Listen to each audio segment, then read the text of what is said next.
Hey, look who's here. Hey, Mean Matt. Hey, Mean Matt here. Hey, Mean Matt here. Hey, Mean Matt here. Hey, Mean Matt here. Hey, Mean Matt here. Hey, Mean Matt here.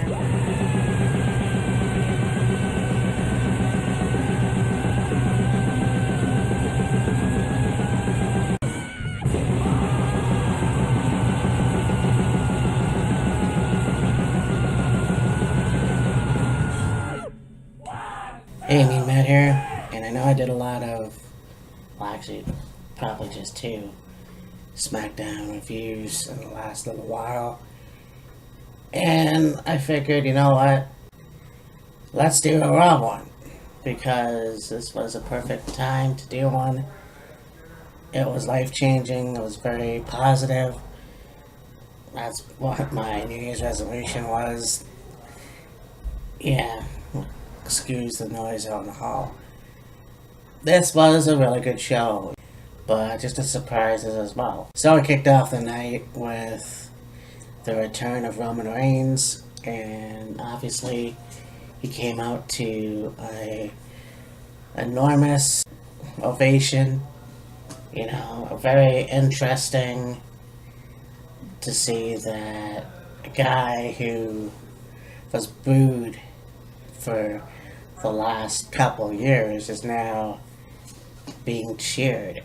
You know, and it only takes one life-changing move to deal with it. You know, and I think that's pretty cool. I think that when something goes wrong, you know, we all stick together as one. That's the way it should be. So he came out and he hugged everybody. His mother was in the crowd. He took a little bit to get into the ring. I guess the shock of it all. And then he started talking. And he said that his good news was he is in remission from leukemia. So this is positive, and he's back. So now I can't wait to see what they're going to do with him now. Hopefully he will get the Universal Championship again at some point, but very cool to see him back. And just the positivity of the well wishes and all the Twitter feeds and everything that he got. It was very cool. So then we get to the first match of the night. We have Aleister Black and Ricochet versus The Revival.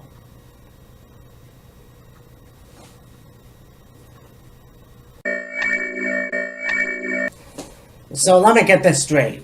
Okay, so we went from Finn Balor and Ricochet. Now, I love Aleister Black. I really do. I think he's awesome. To pick Ricochet up with Aleister Black, I don't know if that was a good idea. I thought it was... I don't know. I like the Finn Balor Ricochet, but you know what?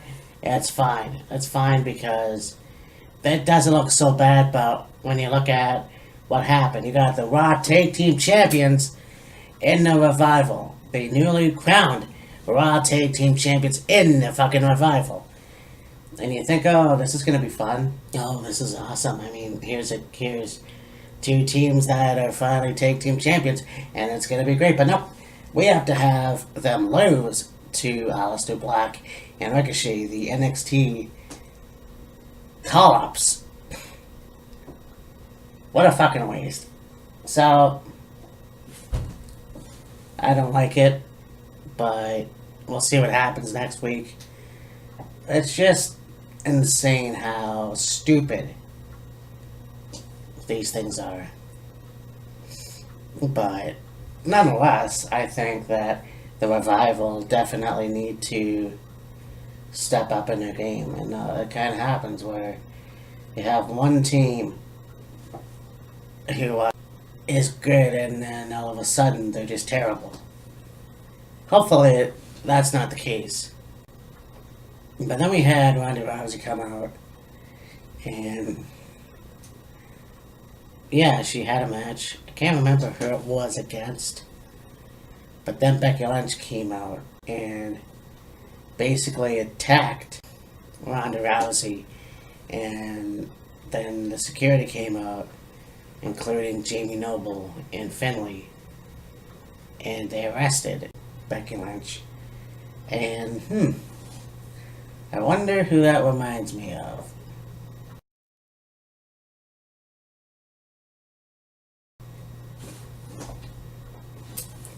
So, anyways, Ronda picked up the microphone, demanded that Vince come out, only to have Stephanie come out, and they jaw-jacked for a bit. Ronda says, I want a match with Becky Lynch at WrestleMania.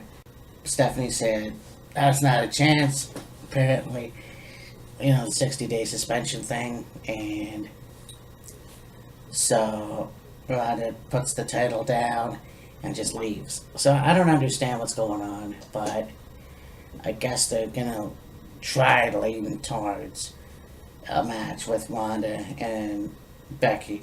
I kind of thought about it the other day, and I think that, Becky won the Rumble for the women, but she came into the match when Lana was injured.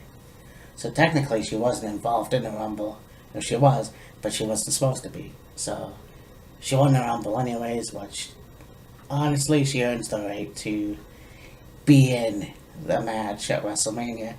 Not Charlotte. Charlotte didn't win. So if they're going to do a triple threat match, I think that's going to be cool.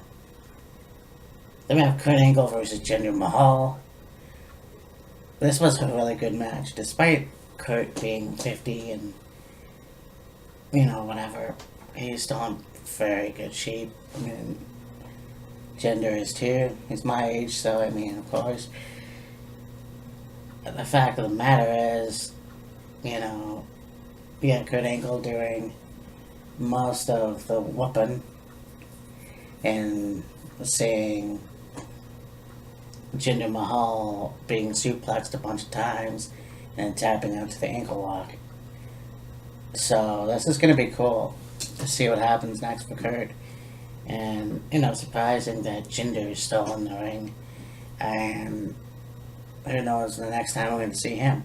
We have the Intercontinental Championship match, which was made when they had the Alexa Bliss show, or the Moment of Bliss, or whatever you call it.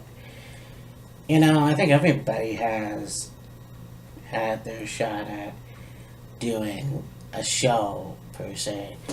Roddy Piper, Edge, Adrian Adonis, That's just the way it is, so why can't she have her Moment of Bliss? But anyways, this match happened, and Finn Balor won. It was a pretty good match, actually. I really enjoyed it. I can't wait to see what happens next for Finn. Again, glad that he's the Intercontinental Champion, so there's that. Then Braun Strowman attacked Bobby Lashley and Leo Rush, which made absolutely no sense, but whatever. Then we have a no disqualification match. Earlier in the night, you had Elias Samson in the ring, and he's playing his guitar. Of course, hello, Lacey Evans. Goodbye, Lacey Evans. And then he goes to play again, only to have Dean Ambrose interrupt. So Dean comes into the ring. We're talking about AC/DC. And then Elias goes to hit him with the guitar, only to have Ambrose do the dirty deeds. So this match happened because Dean Ambrose wanted a match with Drew McIntyre and no disqualification match. So that was cool. This match was pretty good. It was... The only unfortunate part was having Bobby Lashley and Elias come out. And of course, having them beat down Ambrose, only to have Roman Reigns and Seth Rollins coming out. So I don't know if it's gonna be Bobby Lashley, Elias, and Drew McIntyre, and The Shield. I thought there was somebody else in there. But yeah, I mean, if that happens at Fastlane, I'm all for it. Yeah, I think that. Oh, what if Baron Corbin? So I'm not sure what's going to happen. I thought maybe Braun Strowman was going to come out and make the save as well. We have a 4-on-4, an 8-man take, but I don't know what's going to happen. That's going to be an interesting thing. I don't know why Elias was there, honestly. We then had the Women's Tag Team Championship match. We had the Hug and Boss connection with Nia and... No, it was Bayley versus Nia.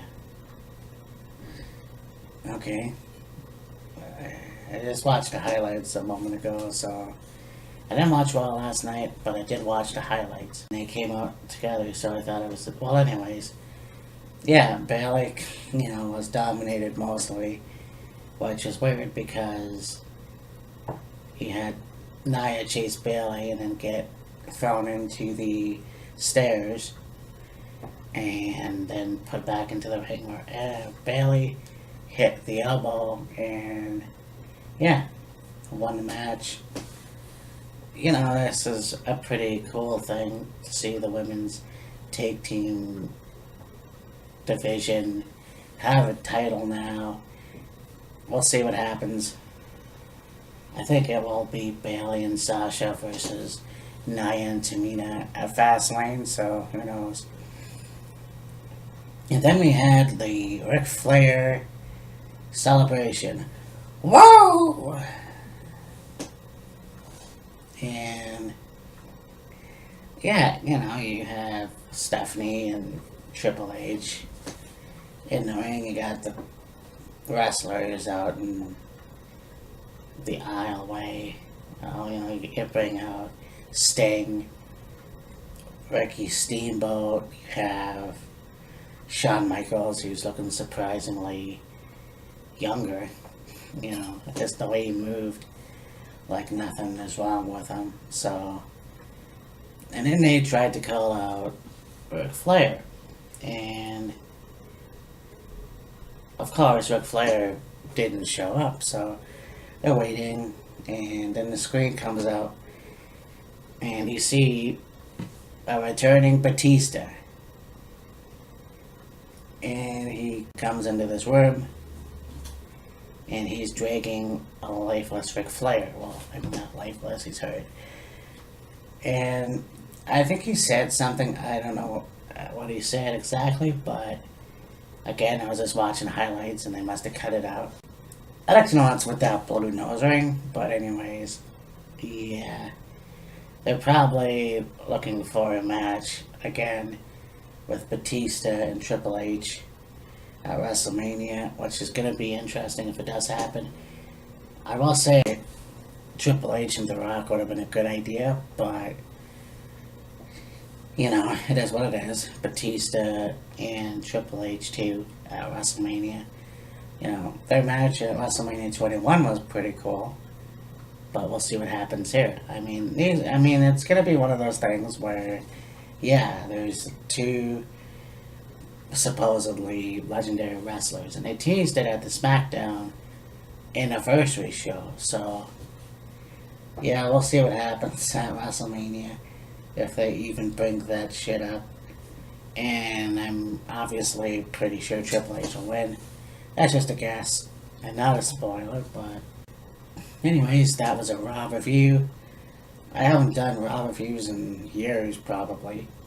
Obviously, I did a few SmackDown ones recently, so anyways, that's it for me.